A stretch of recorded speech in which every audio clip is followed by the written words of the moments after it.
नमस्कार, मी ऋषी. एरवी राजकीय फटकेबाजी करणारे किंवा व्यंगचित्रकार म्हणून परिचित असलेले राज ठाकरे प्रथमच गेस्ट एडिटरच्या भूमिकेत दिसले. झी 24 तासचे पहिले गेस्ट एडिटर म्हणून त्यांनी बातमी आणि त्याचा प्रवास जाणून घेतला आणि आपली संपादकीय मतही दिली.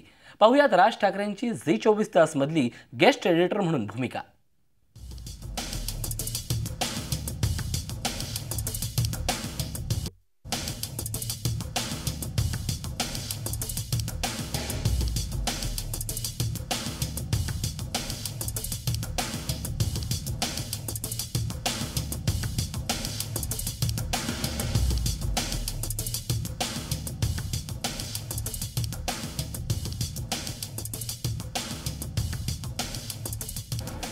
झी 24 तासमध्ये स्वागत.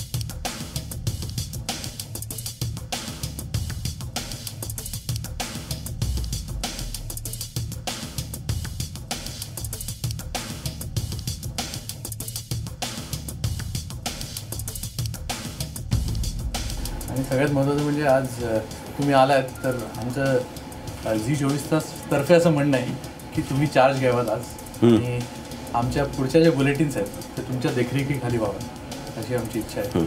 आणि तुम्ही डायरेक्ट करावं की कुठली न्यूज असायला पाहिजे आणि कुठली नसायला पाहिजे. मी तुम्हाला न्यूज रूम दाखवतो. आमचं एंटरटेनमेंट डिपार्टमेंट आहे. एंटरटेनमेंटची नमस्कार. खरंच एवढं काम करत असतं? ही ऑक्टोपस सिस्टीम आहे, त्याच्यावर आम्ही सगळे अँकरचे हे क्रिएट करतो. म्हणजे जे स्लग असतात ते क्रिएट करतो आणि तिथे अँकर, त्याला क्लिप अटॅच हे सगळं इथे केलं जातं. स्क्रिप्ट वगैरे असतात त्या पण आम्ही इथेच केल्या जातात ऑक्टोपस. आणि ही शिल्पा आपटे, शीता मथुरे, निलिमा देशपांडे आणि आमचे रिपोर्टर मुक्ता. तिला ओळखतो, येते. ह्या दिवशी आल्या होत्या. तुम्ही चालवतात ना त्या दिवशी? खरं तर पडद्यामागचे सगळे हे आहेत आणि ते पडद्यावरचे आहेत. बस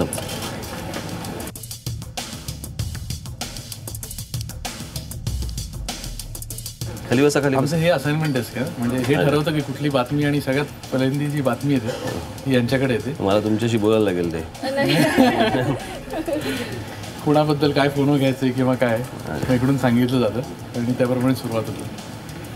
म्हणजे जी तुम्ही लिस्ट वगैरे असते आमची कशी काय बनवायची, काय उद्या प्लॅन करायचं हे आदल्या दिवशी डिसाईड होतं. त्यानुसार आजचं हॅपनिंग काय आहे, जसे आता संजय निरुपमची पीसी चालली आमच्यासाठी हॉट इश्यू आहे.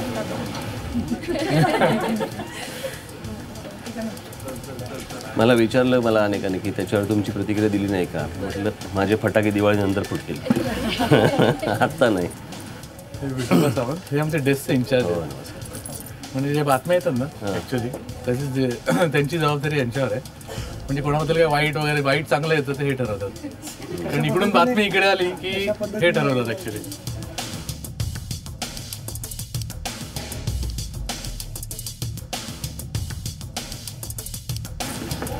आणि हे सगळ्यात महत्त्वाचं आमच्या याच्या दृष्टीने हे जे टिकर आहे ना, ब्रेकिंग फ्लॅश हे इकडून ऑपरेट होतं. आणि त्यांनी सांगितलं की हे लावायचं की इकडे पटकन हे क्लिक करतात, टाईप करतात आणि त्याप्रमाणे जे टीव्हीवर फ्लॅश होतं तो इकडून चालू होतं करतात. त्यांची वेबसाईटची टीम आहे. अच्छा मोठं लगेच स्टार्ट झालं. न्यूज किती झालेली. हा एक ब्लॉगर स्पार्क म्हणून आहे. गेस्ट ब्लॉग जो पण गेस्ट इथे येईल तर त्याचं मत म्हणजे आपण कोणती पण बातमी तोडमोड न करता त्याचं जे काय आहे तर ते करायचं. अरे मी बरोबर. हा मंदार सरांचा डेस्क आहे. हां इकडे ॲक्च्युली रोखोकचं आमचं जे तयार होतं ना, रोखोकमध्ये आम्ही रोजच्या हॅपनिंगमधला विषय घेऊन त्यावर चर्चा, त्याला त्या विषयाचे जे काही पैलू आहेत ते शोधण्याचा प्रयत्न आणि त्यानुसार ती चर्चा करायची. 4 म्हणजे 3 ते 4 जण गेस्ट जे कोण असतात त्या विषयाशी संबंधित ते आम्ही मीटिंगमध्येच एडिटोरियल मीटिंगमध्येच ठरतं कशा पद्धतीने ती चर्चा न्यायची आहे, काय त्यातून शेवट साध्य काय करण्याचा एक प्रयत्न करायचा. हे आमचे स्पोर्ट्सचे स्पोर्ट्सबद्दल सगळं हे ठरवतात.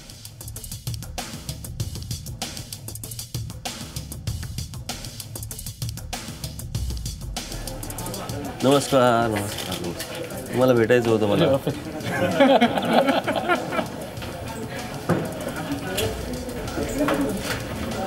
त्या दिवशी माझी बातमी सांगत होते, मला असं वाटलं मी ती क्राईमची बातमी ऐकतात. हे आमचं ग्राफिक एरिया, सगळे ग्राफिक बनते. ते अँकर जेव्हा अँकरचं बुलेटिन होतं तर त्याच्या पाठी जे बॅकग्राऊंड वगैरे होतं ते इकडनं सगळं पाहिजे.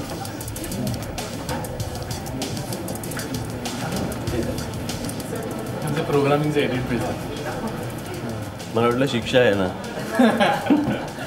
हे आमचं main area actually of operations. हां, तू हे कधीपासून करतो? हां, हे सगळं झंझटीचं काम ना.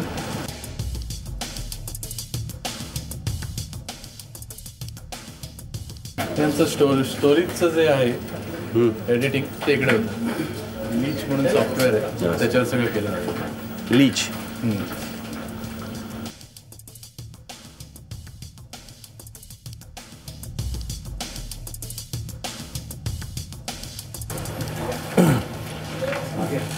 Spy room. PCR म्हणतो मी याला. इकडून ऑनर सगळं जातं. तुमचा आवडता अँकर आहे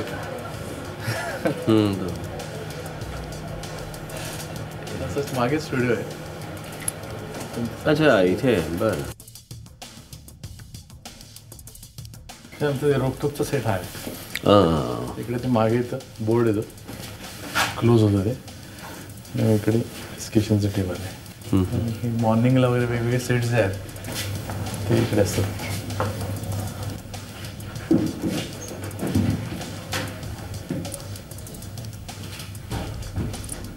ही अशी बात. परत त्याच्या रिमोट आहे.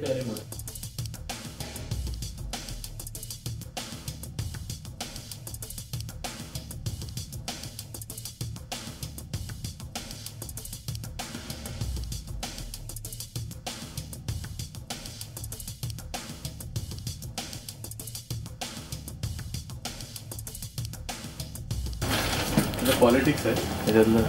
मनसेचे कॅसेट्स आहेत, शिवसेना, सर्वात जास्त कॅसेट तुमच्याच आहेत. राज ठाकरे, मनसे, बाळासाहेब ठाकरे, शिवसेना, काँग्रेस.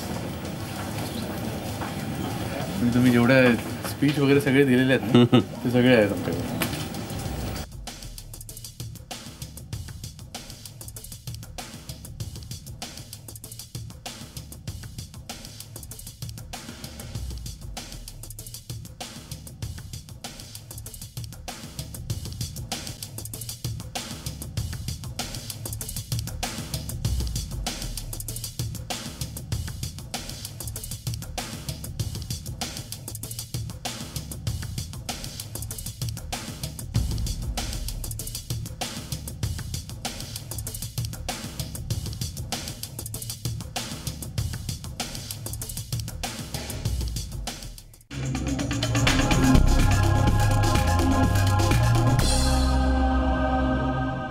दिवसभरातल्या महत्त्वाच्या बातम्यांबाबत गेस्ट एडिटर राज ठाकरेंनी संपादकीय विभागाची बैठक घेतली. यात त्यांनी बातम्या जाणून घेतल्याच पण आपली संपादकीय मतही नोंदवली. ब्रेकिंग न्यूज कोणती, प्रेक्षकांचा मूड कोणता, कोणत्या बातम्या त्यांना बघायच्या असतील हे त्यांनी अचूक जाणलं. पाहुयात गेस्ट एडिटर राज ठाकरेंबरोबरची ही संपादकीय बैठक. मुंबईत काय अजून? मुंबईत सर आहे आता की 200 किलो सोनं जे आपण महागाई म्हणून म्हणतोय, पण 200 किलोच्या आसपास सोनं आता विकलं गेलं ह्या आठवड्याभरात. म्हणजे गुरुवारी जो गुरुपुष्यामृत योग आला त्यानुसार जो सलग मधला विकेंड आणि नंतर सोमवारी लागलेली दिवाळी ह्या सगळ्या पार्श्वभूमीवर जवळजवळ 200 किलो सोनं विकलं गेलं आहे. ह्याच्यात सर असं आहे की लोकांचा कल आहे तो सोने खरेदीकडे आहे. बऱ्याच वेळेला बिस्किट घेणं, गोल्ड कॉईन घेणं त्याकडे त्यांचा कल राहिलेला आहे. सो आपण इकडे एकेकाळी म्हणतो की 26,500 27,000 सोनं गेलं आहे, पण लोकांचं काही खरेदी थांबलेली नाही. त्याच्यानंतर आणखी एक बातमी म्हणजे दिवाळी संदर्भात आहे की दिवाळीमध्ये बरेचसे उच्चभ्रू लोक पत्ते आणि जुगार खेळण्याला जास्त म्हणजे त्या दिवशी त्यांचा काही लोकांचा उद्योगच असतो. तर तसंच एक पवईमध्ये एका बंगल्यामध्ये तुंगा परिसरामध्ये एक छापा मारला समाजसेवेच्या आणि तिथं जवळपास 46 लोकांना म्हणजे उच्चभ्रू आपण त्यांना ती एक आपल्या आजची डेव्हलपमेंट आहे. दिवाळीच्या अनुषंगाने म्हणजे असाही समाजामधला असा एक ट्रेंड ती एक आजची स्टोरी आहे. म्हणजे त्यानंतर आजच्याच मेजर म्हणता येईल की रोनित रॉयला अटक झाली. ॲक्सिडेंट हा आंबोली परिसरात झाला, अंधेरी परिसरात. मर्सिडीज त्याची होती, त्याने वॅगनारला ठोकर दिली. त्या वॅगनारमध्ये जी फॅमिली मेंबर्स होते 3, त्यातले एक सिरियस आहे, 2 किरकोळ जखमी आहेत. तर त्यांना ठोकराने रोनितला पण थोडंफार लागलं होतं, पण ही म्हणजे ठीक आहे. त्याला नंतर जामिनावर त्याची आता सुटका करण्यात आली. 15,000चा जामीन. दारू पिऊन वगैरे गाडी चालवत नाही ॲक्च्युली नाही, मेडिकलसाठी गेलं आहे त्याचं. ते उद्या रिपोर्ट येईल, त्यानंतर क्लिअर होईल की त्याने अल्कोहोल घेतलं होतं. कारण मुंबईमध्ये ट्रॅफिक एवढा आहे की कुठे ना कुठेतरी गाड्या आपटतातच एकमेकांना. होऊ नये ॲक्सिडेंट पण माझ्यामध्ये हा मेजर ॲक्सिडेंट आहे. तिकडे एका मुलीला भरपूर लागलेलं आहे आणि तिची जी आई होती. नाही, मला मान्य आहे त्याच्याबद्दलचं नाही माझं म्हणणं. माझं असं म्हणणं आहे की शेवटी एक डेलिबरेट अटेम्प्ट असतो आणि एक ॲक्सिडेंट असतो. सो ॲक्सिडेंटमध्ये तुम्ही 2च गोष्टी असतात की एक ॲक्सिडेंट आहे, चुकून होऊ शकतो, आणि एक आहे दारू पिऊन गाडी चालवली तर होऊ शकतो. तर त्यातलं काय निकष आत्ता लागतात मला माहीत नाही. त्याचा मेडिकली रिपोर्ट आल्याशिवाय मला असं वाटतं आपण काही बोलण्यात पॉईंट नाही. अदरवाईज अशा प्रकारची इतक्या गाड्या आपल्याकडे आत्ता झालेल्या आहेत, इतकी वाहनं आज रस्त्यावरती आहेत, वाहनं चालवायला रस्ते नाहीत, चालायला फुटपाथ नाहीत. आता अशा वेळेला सगळ्या या गोष्टी आपल्याकडे त्या सर्रास होत असतात. म्हणजे होऊ नयेत हे मला पण मान्य आहे, परंतु आता त्यावेळेला फक्त त्या 2 गोष्टींमध्ये फक्त ते तपासणं आवश्यक आहे. आज बाळासाहेबांची अण्णांवर टीका आहे सामनामधून, ती तर दखल घ्यायलाच पाहिजे. म्हणजे ही बेसिकली टीमवर टीका आहे की अण्णा जी आता मनशांती करतायत, ही मनशांती त्यांच्या सहकार्यानेच हिरावून घेतली आहे असं त्यांनी म्हटलं आहे. आणि हे जरी मान्य केलं तरी त्यांना बऱ्यापैकी मनशांती मिळू शकेल पुन्हा. तर दिवाळीतही अण्णांना टार्गेट, अण्णांना म्हणण्यापेक्षा टीम अण्णांना टार्गेट केलेलं आहे. त्याच्यानंतर एक बातमी दिवाळी आणि पॉलिटिक्स यांच्याशी संबंधित आहे. महिला आरक्षणामुळे जो सगळीकडे महिला आरक्षणामुळे अनेकांची हे झाली, 50% महिला आरक्षण मिळाल्यामुळे. तर आत्ता जे शिवसेनेचे नगरसेवक आणि पदाधिकारी आहेत, तर पोस्टर आणि फराळ किंवा उठणं जे दिलं जातं त्याच्यावर तिकीट वाटपाची त्यांच्या नातेवाईकांचे, इच्छुकांचे फोटो लावून ते वाटतायत, म्हणजे प्रमोशन करतायत थोडक्यात. त्याच्यानंतर एक थोडीशी वेगळी स्टोरी अशी आहे की विक्रम पेंडसे म्हणून पुण्यात एक आहेत, त्यांच्याकडे 1940 सालापासून ते आजपर्यंतच्या सायकलींचा संग्रह आहे. जवळजवळ 75 सायकली आहेत. म्हणजे एकेकाळी पुण्याचं ते सायकलींचं शहर म्हणून ओळख होती. तर त्या सगळ्या सायकली त्यांच्या संग्रहात आहेत. त्याचं कर्वे रोडला प्रदर्शन आहे आणि त्या सगळ्या वेगवेगळ्या पद्धतीच्या सायकली तिथे बघायला मिळतील. ही फक्त थोडीशी वेगळी स्टोरी आहे पुण्यातली.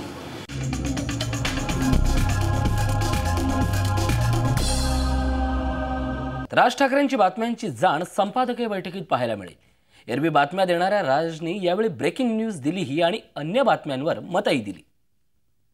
मला असं वाटतं की तुम्ही तुमच्या TRPच्या सत्सद विवेक बुद्धीला विचारून जर तुम्ही याची आखणी केलीत तर मला असं वाटतं जास्ती बरं पडेल. कारण विविध प्रकारच्या बातम्या आहेत आणि आमचा तो काही प्रांत नव्हे की त्याच्या बातम्या कशा लावाव्यात. कारण ती बातमी कुठे लावायची त्याचं प्लेसमेंट हे तुम्हाला सर्वात जास्ती चांगलं कळतं. मी तुम्हाला आत्ता मीच बातमी देऊ शकतो.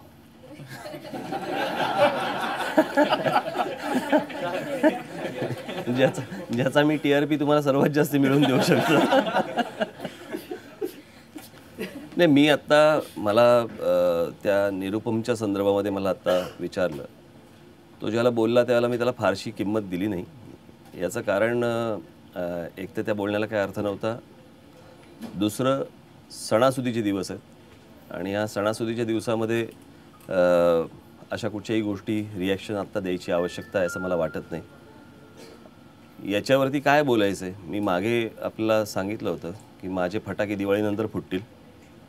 सो दिवाळी संपल्यानंतर या सगळ्या विषयांवरती मी बोलीन आणि मी बोलल्यानंतर त्याच्या काय काय रिॲक्शन्स उमटतील याची आपल्याला कल्पना आहे. त्याच्यामुळे ते आपण दिवाळीनंतर मी हा विषय त्याला सविस्तर हात घालेन. दिवाळीवरती फोकस करणं हे मला असं वाटतं जास्ती आवश्यक आहे असं मला वाटतं. कारण मग ते काही मग ते दिवाळीतली मग ती राजकीय बातमी असेल की स्वतःच्या पत्नीला नावाने काय उठणे काढणे आणि काय काढणं वगैरे हाही असू शकतो, सोन्याचा असू शकतो. म्हणजे जिकडे लोक सोनेरी आपण 28,000 सोनं महाग नाही म्हणजे आपण एका बाजूने म्हणतो महागाई वाढली आहे, एका बाजूला आपण म्हणतो की सोन्याची खरेदी एवढ्या मोठ्या प्रमाणावरती होते, दुसऱ्या बाजूला आपण म्हणतो की जुगाराचे अड्डे लागलेले आहेत. असे त्याला वेगवेगळे पैलू आहेत. आणि आता जसं पुण्याची मला असं वाटतं सारसबाग दीपोत्सव आहे, नंतर पण बाकीच्या दिवशी पण चालवता येऊ शकते. रावण आहे, ते पाहण्यासाठी मला असं वाटतं लोकांचं एक उत्सुकता असेल. आत्ता दिवाळीच्या दिवसामध्ये मला नाही वाटत काय ते अण्णा बिण्णा वगैरे हे किती काय असेल त्याला लोकांना बघायला आवडेल. हां, लोकांना आत्ता मला असं वाटतं दिवाळीच्या बातम्या, तुमची F1, तुमचं रावण, ह्या बातम्यांमध्ये जास्ती इंटरेस्ट असावा असं मला वाटतं. त्याच्यानुसार बाकीच्या ठिकाणी काय काय न्यूज असतात, तो जो बॅलन्स तुम्हाला राखायला लागतो त्याच्याप्रमाणे ती पहिली बातमी कोणती, दुसरी कोणती, मला असं वाटतं की ते तुमच्या त्या पण दिवाळीच्या बातम्यांवर आपण जास्त भर देऊया. हां, मला दिवाळी चालू आहे म्हणून मी माझं दिवाळीनंतर बघू दिवाळी बघू. ठीक आहे. ओके.